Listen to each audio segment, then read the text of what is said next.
The feet on a Singer Studio silver reed machine can sometimes wear out and need to be changed. This is what we are talking about when we refer to the feet of a machine. And the rubbery rim is what usually needs changing. You're looking at the bottom of an old 328 now, and you can see that this one's still intact, but it's showing some age. That rubbery part can actually crumble and come apart, and then it must truly be changed. The table clamp goes into this slot here, and the same foot is used to attach the ribber. Here you're looking at photos of a 740. It is holding the ribber at present, and you are clearly able to see that the style has not changed for many, many years on these feet. We only have these two models available for visual comparison at this moment, but from memory, we are quite sure that they are very similar for a long time. Go ahead. All right, in order to change the feet under this bed, we have to get the needle bed out of the casing and change the feet on the casing, then put it back together.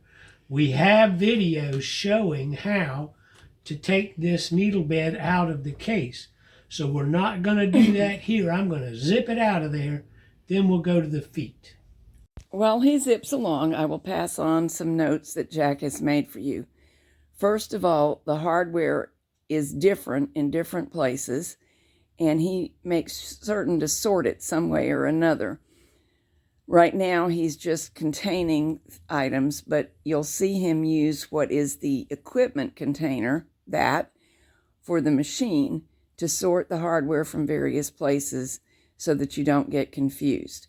If you're new to it, he suggests that you actually take pictures of what hardware is in place next to where it goes so that it's really easy for you to put back together. It doesn't hurt to video yourself doing the entire process of disassembly so that it's much easier for you to reverse the process when you reassemble. Because although changing the feet is not very difficult, Singer and Studio and Silver Reed haven't made it that easy to get to the feet. We are aware that no normal human being could really reproduce this action from seeing him zip through like this.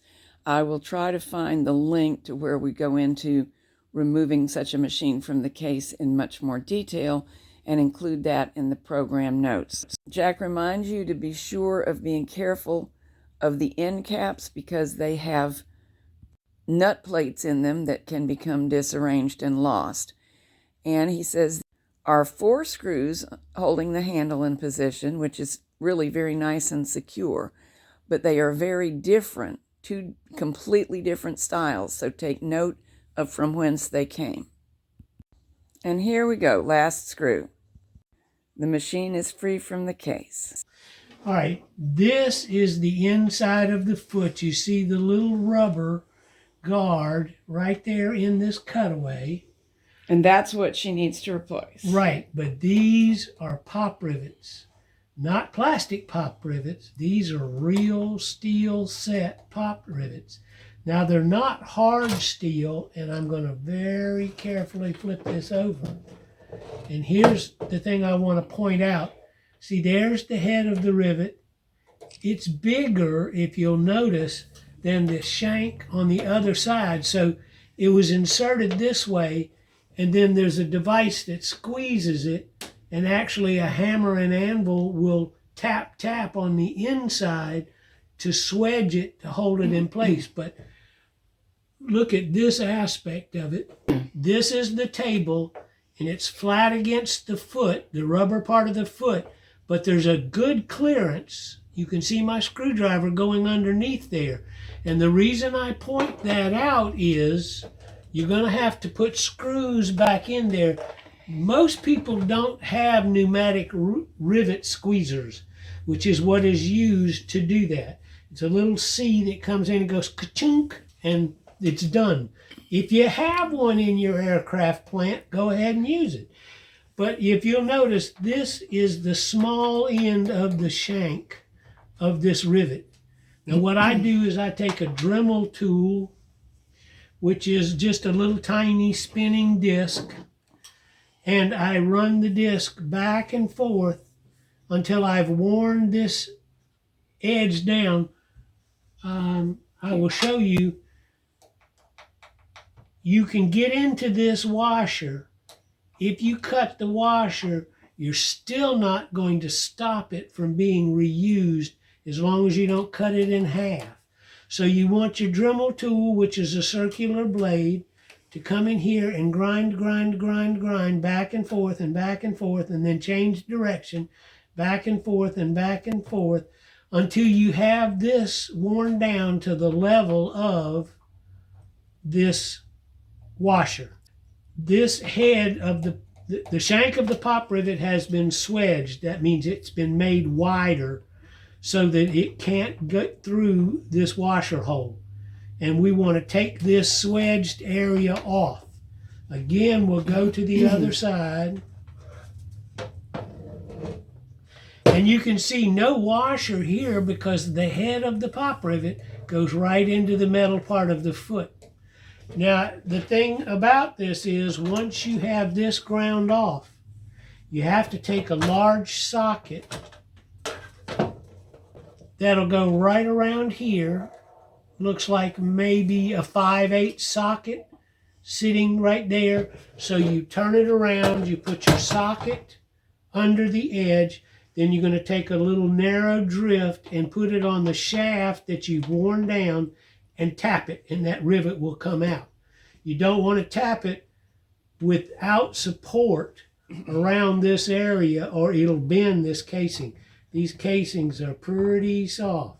And actually, this being a 328 is one of the heaviest of them. The more modern machines in this line, they made thinner casings. Exactly. Now, you do have some space underneath here when the needle bed is in, and you can see this is where the screws went in through the casing. That's the threaded bosses for those two center screws.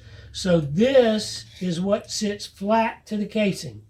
So since I can get my finger and my screwdriver in here, this is where the feet are located, right along here.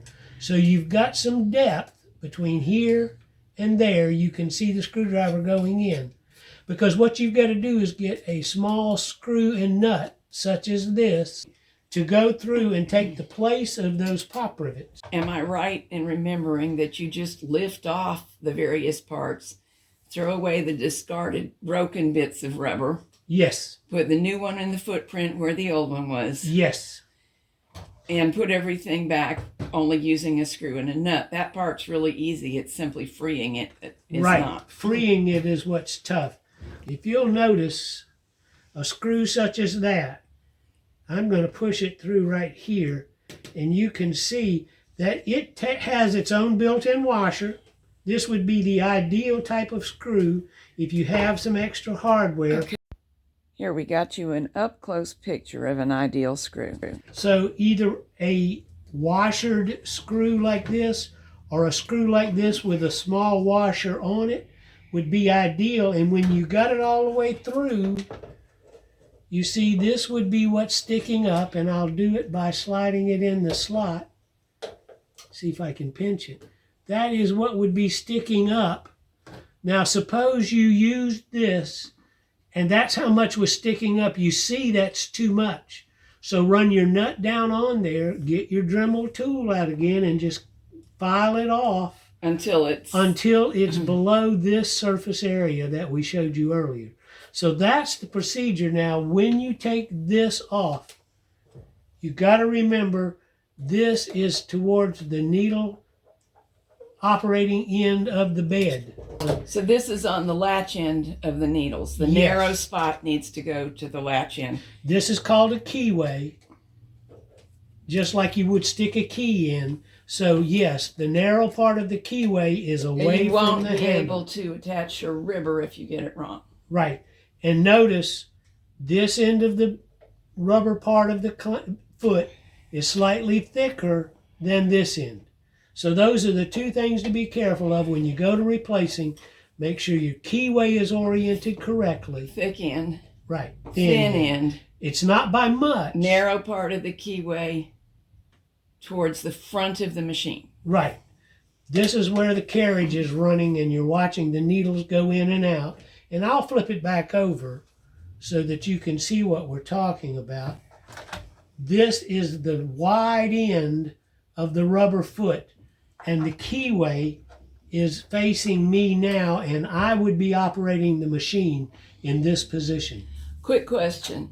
What if our friend does not have a Dremel to work with? Could this be done by filing patiently by hand? Yes, I did the first one just to show that it could be done. I have a small file set, and you see that here's the surface. You see, there's your problem right there. That this is below the surface area. So if you're going to use a file instead of a rotary disc, then you're going to have to do this kind You of thing. angle into it. I remember watching you do it. And it is painstaking, but it didn't take all day. No, it didn't. It just takes a while, but you'll notice this is not hard steel. And the reason it isn't so that the squeezer can swedge this side.